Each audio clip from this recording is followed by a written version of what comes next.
وہ پیاز کی بو اس کے ہاتھوں کے ساتھ تھی، اس سے چھری پر گئی، چھری سے یہ چلی گئی سیبوں کے کاشوں پر۔ اب دیکھو کتنا دور، دھویا بھی، سب کچھ کیا، پرہیز بھی کیا، چھری الگ ہے، پانی استعمال ہوا ہے، ہاتھوں کو دھویا ہے، صاف کیا ہے، سب کچھ کر چکنے کے بعد پھر بھی وہ پیاز کی بو جو ہے وہ سیب تک چلی گئی ہے۔ اب کیا وجہ؟ اسی مشینری سے دودھ نکلا ہے، اس میں گوبر والی بو نہیں ہے اور خون والا رنگ نہیں ہے، خون والا ذائقہ ہے نا۔ اب ایک زمیندار، ایک کاشتکار، ایک کسان، کھیتوں پہ کام کرنے والا، اس کے پاس بیٹھ کے اس کو یار کسی ذات پاک کے خدا ہونے کی برتری، اس کی خدائی کی شہادت، اس سے بڑھ کر بھی کوئی ہو سکتی ہے؟ تیری گائے اس کی خدا کی خدائی پر شہادت ہے۔ کہ دنیا کی جتنی مشینریاں ہیں ان میں سے کوئی ایسی مشینری بتا کہ جس میں گھاس ڈالا جائے تو گھاس سے 3 چیزیں بن جائیں، ایک سے اسی سے گوبر بن جائے، اسی سے خون بن جائے، اسی سے دودھ بن جائے۔ یہ خدا کی بنائی ہوئی مشینری ہے جس کی مثال آج تک کائنات میں نہیں ہے نا۔ اور اس کے لیے جناب اتنا بڑا سائنٹیفک اس نے کارنامہ انجام دیا ہے، سائنسی قسم کا کردار ادا کیا ہے۔ یہ گائے کسی یونیورسٹی میں داخلہ اس نے کوئی اے لیول کر کے داخل ہوئی تھی؟ اسے کوئی پی ایچ ڈی کی ہے کسی جگہ میں؟ وہ بھیڑ چھوٹی سی اس کو دیا ہے، اس نے بھی ایسا ہی کیا۔ بکری جناب کھا کے کیا آئی ہے؟ فلائی کی کونپلیں کھا کے آئی، وہ بھی کڑوی۔ کیکر کی کونپلیں کھا کے آئی، وہ بھی کڑوی۔ دریک کی کونپلیں کھا کے آئی، وہ بھی کڑوی۔ وہ جس کو اونٹ جمع یا کنڈیارا کہتے ہیں، جس کو گز کہتے ہیں فارسی میں، خاردار، تو وہ کھا کے وہ بھی کڑوا۔ تو یہ سارے کڑوے ہی کڑوے۔ کنیر کھا کے آئی ہے، جس کو گنیرا کہتے ہو، گنیرے کو اردو میں کنیر کہتے ہیں، کنیر کھا کے آئی ہے، یہ سارے کڑوے۔ اچھا وہ جو کنیر ہے اس کا مطلب یہ سوچ ہے لوگوں کی اور اطباء کی کہ یہ زہر ہے، اگر کسی کو کھلا دیا جائے آدمی مر سکتا ہے اس سے۔ یہ سب اس نے کھائے ہیں۔ فلائی کی کونپلیں کڑوی، کیکر کی کونپلیں کڑوی، دریک کی کونپلیں کڑوی، اور کنیر کھا کے سب وہ زہریلا اور کڑوا۔ لیکن جب بکری کا دودھ آپ نے نکالا، ہاں جی، ایک مشینری میں وہ ساری کڑوی چیزیں آپ نے ڈالی، لیکن اب دودھ کڑوا نہیں ہے نا جی؟ یہ اس کی قدرت کی تھوڑی شہادت ہے۔ آدمی کا اگر بھیجا کام کرتا ہو تو اپنی بکری سے واز نہیں حاصل کر سکتا؟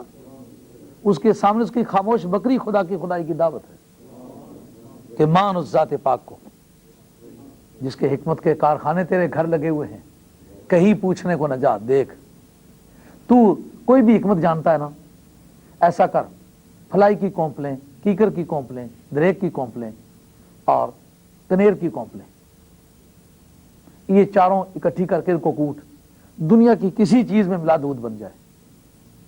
پوری دنیا کے دانشوروں کو کہہ کے وہ اس پر ابھی طاقت کا استعمال کرنے کا دودھ بنائے، نہیں بن سکتا، نہیں بن سکا۔ خدا نے یہ بکری بنائی، اس مشین میں ڈال اسے، چاروں چیزیں کڑوی، زہریلی، اتنی تکلیف دے، 3 کونپلیں انتہا درجے کی کڑوی اور چوتھی جناب اس میں زہر، لیکن اس نے کھا لیا۔ اطباء کہتے ہیں جو چیز کھاؤ جزوے بدن بنتی ہے اور اس طرح کا جز بنتی ہے جس طرح کی وہ چیز تھی۔ اب کنیر کی کونپلیں جو تھیں وہ تو کڑوی بھی تھیں اور زہریلی بھی تھیں، لیکن بدن میں گئی ہیں۔ کس کا عقیدہ ہے کہ بکری کا دودھ جو ہے وہ زہریلا ہے؟ پہلوان لوگ بکریوں کا دودھ پیتے ہیں، وہ کہتے ہیں یہ دودھ بڑا ایکٹیو ہوتا ہے، اور اس کا تجربہ کیا، واقعی تو بڑی ذہانت ہے۔ محبوب کبریا صلی اللہ علیہ وسلم نے بکری کے دودھ کو بڑی ترجیح دی اور حضور اپنی بکریاں خود دھو لیا کرتے تھے۔ اللہ تعالیٰ فرماتے کہ نسقیکم مما فی بطونہ من بین فرث و دم، گوبر اور خون کے درمیان سے خالص دودھ بناتے ہے نا۔ آپ کے کچن میں کتنے دور رکھے ہوئے ہیں پھل اور پیاز، چھریاں کتنی الگ الگ رکھی ہیں، ہاتھ بیچ میں ایک لگ گیا تو سب کو ایک کر گیا۔ ایک چھوٹی سی مشینری میں کتنی چیزیں ڈالی ہیں، تو ساری ڈلنے کے بعد چیز وہ بن گئی جس کی توقع ہی نہیں۔ دودھ کا کیا رشتہ بنتا ہے کنیر کے ساتھ؟ واہ۔ اور اکوڑا کھا کے آئی، جس کو آگ کہتے ہو نا، اردو میں اس کو اکوڑا کہتے ہیں۔